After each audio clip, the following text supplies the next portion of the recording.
You're still watching the Situation Corner with the northern leaders of the Sub-Region Youth Parliament. Now, let's move away from the wrangles in Upper. We hope that a lasting solution will be made to help the youth learn and get a benefit from this. Now, let's move to policy making and budgets. You talked about that in your recent sitting.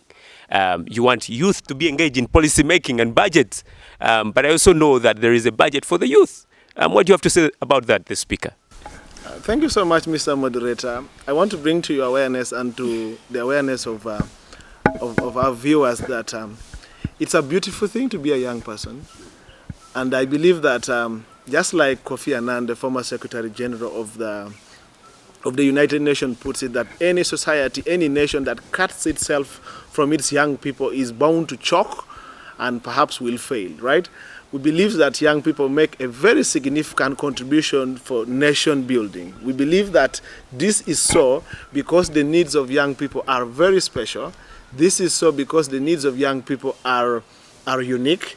This is so because the participation of young people is very paramount. That is why we feel like every processes of governance should have a representation of young people. And the lead being the participation in budgeting processes and policy making. Core issues came out in the youth parliament. And what are these core issues? Number one, young people feel like the representation is not adequate. It is said, and it is confirmed, not only said, that young people constitute the majority of the population. Uganda is one of those youngest populated countries in the world. Most of the people are between the age of 18 to 35. Now, what does that mean for nation building? That means we constitute the majority of the workforce of this nation. And what if we do not participate? What is the end result? So, the issue of representation came whereby it is disappointing to learn that our population, which is above 65%, is represented by regional MPs. Very few of them. There is one for Northern Uganda, there is one for Eastern Uganda, there is one for Central Uganda. Then there is an overall national male-female youth MP. And yet, a population of the Uganda People's Defense Forces, which is a handful in comparison to the young people in this nation, are being represented by about 10 members of parliament. And I think we don't make 10. Our members of parliament don't make 10. Now, what is the challenge? We believe that the representation of young people being insufficient affects our participation in the processes of this country. If it comes to numbers, you know, parliamentary procedures, discussions, and whatever takes place there is about numbers. You are 3, you're 4, you're 5. Maybe one is granted leave by parliament to go for a particular activity. Maybe they are even not there. That means our burning issues are not being given attention to. So one of the most important issues is the issue of representation. Once we deal with issues of representation, that means we can have participation. Not just participation, but meaningful participation. So the question of representation is key. Then number two, we believe that the government structures are not functional enough. We have the National Youth Council, we have the District Youth Council, we have the Sub-County Youth Council, we have the Parish Youth Council, even up to the village level. But are these structures functional? These structures are not as functional as they should, because even then, the funding and the required logistics and things which are supposed to be added to make sure that we have something meaningful from these structures are not being done so. You find in instances where government would have rather supporting the NRM structure financially and leaving the structures of young people. Now we feel like that is a miscalculation.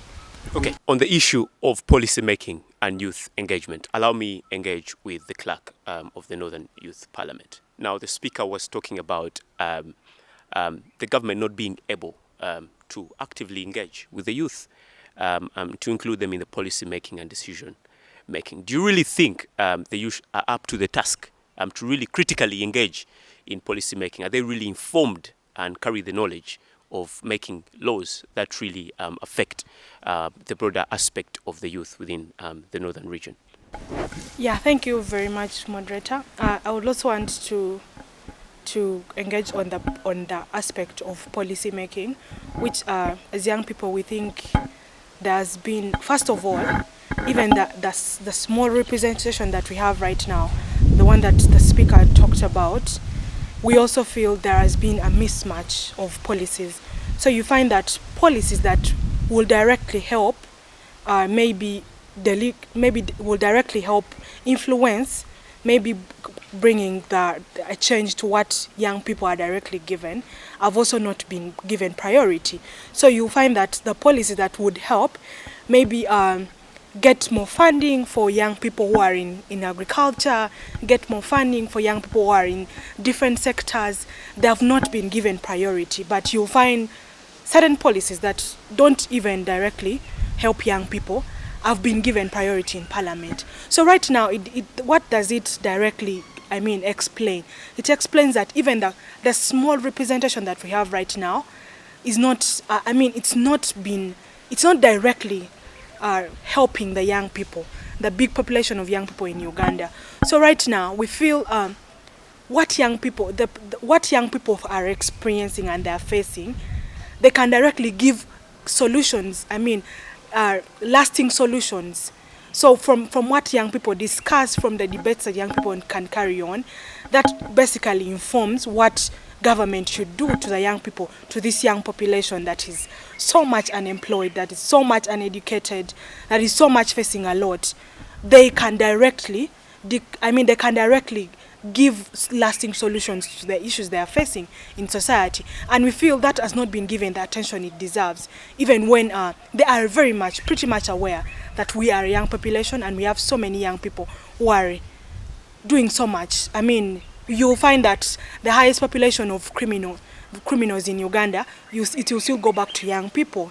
But what is being done to maybe directly engage them, to directly let them feel that they can also do something in society. Okay, allow me catch you there. I don't know why it feels like you guys are simply playing a pointing game. You're blaming game.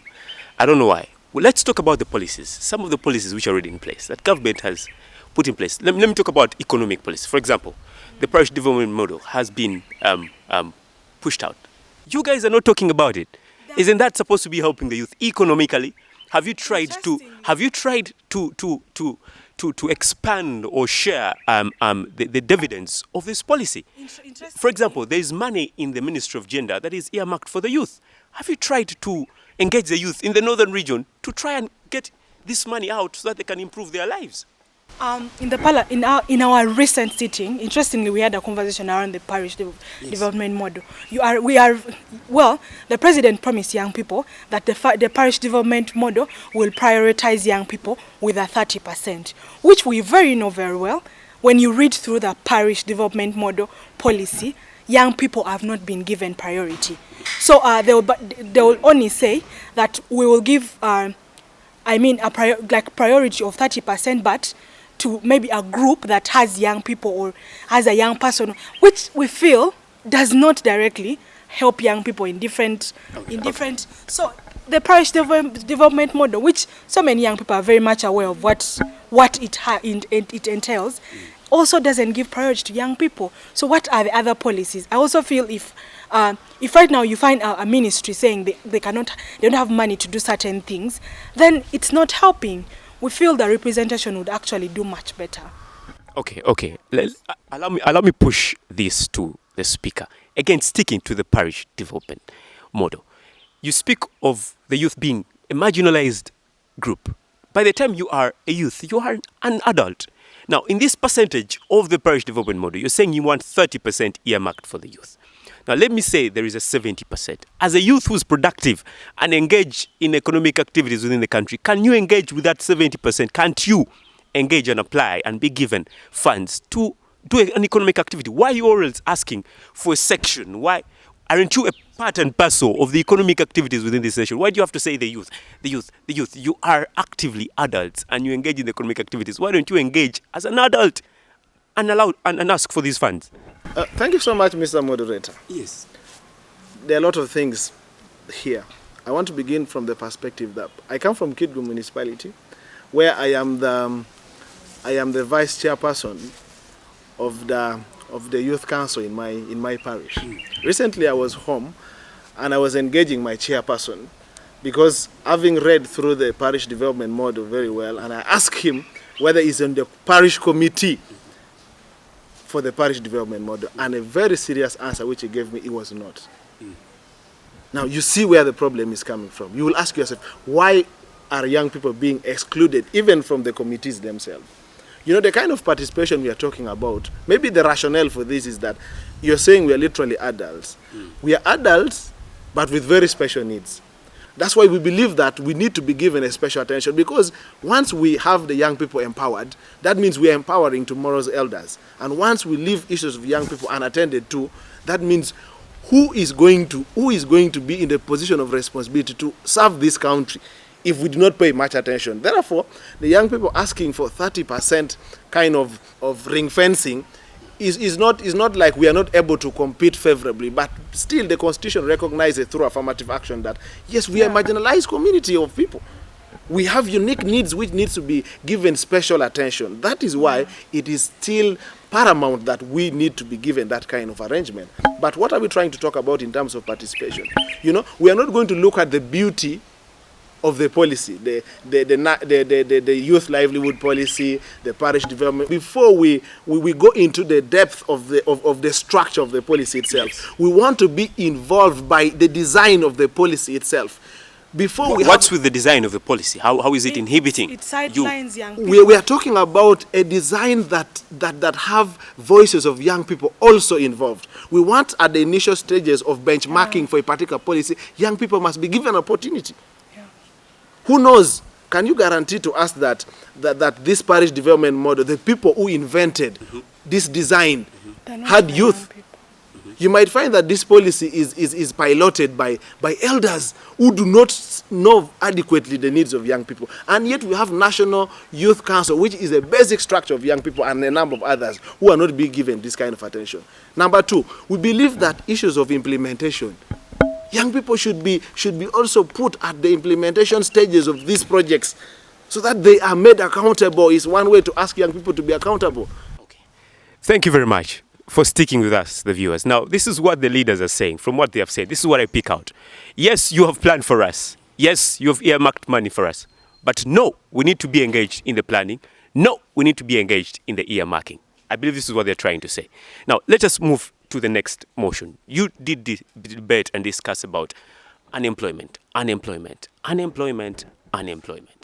Okay, what is the problem of unemployment in the northern Uganda? Let me start with the speaker. Unemployment is one of the most interesting topics being talked about, especially when it talks about young people, because it touches our hearts directly. Right? Why government in its policy of affirmative action realizes that we are a marginalized community? Because most of the issues come to us directly. If we talk about HIV/AIDS, it comes and eats us on spot. We talk about poverty, it comes and eats us on spot. Now, even the same to unemployment, it hits us directly. Northern Uganda is more vulnerable, I can tell you, compared to other regions of this country, because of a lot of things that have been happening throughout the history of that region. We believe that the 24-year insurgency in the region has contributed to high rates of poverty. The Uganda Bureau of Statistics report puts the Acholi community and a number of northern Uganda communities very vulnerable. Now, what does that mean? That means if we are talking about people who are unemployed, the composition of people who are unemployed, I can outrightly tell you that most of them come from northern Uganda because of such a background. And we feel like it is an urgent need for government to come out clear and design a response program to this kind of anomaly. That's why, as young people in our recent parliament, we urge government to find an amicable solution, expedite the process of dealing with issues of unemployment in the region. Government identifies a need, yes, we need to empower these young people. But even before empowering these people, using skills, they go and put the money. They send the pigs, rear pigs, carry out piggery projects. Here is the cassava, go and plant. But we feel like that approach, yes, is good, but we feel like it's like getting new recruits before giving them training, putting guns in their hands and be like, please move.